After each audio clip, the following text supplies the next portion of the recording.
तिचे पाय फायदेशीर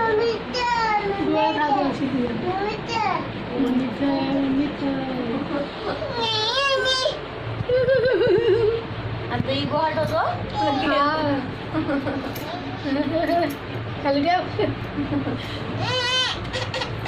नाही देत मोबाईल तुला मोबाईल नाही दे दादा दादा पकला सगळा दादा म्हणजे आगावची डायरेक्ट सगळं हे करून टाकतो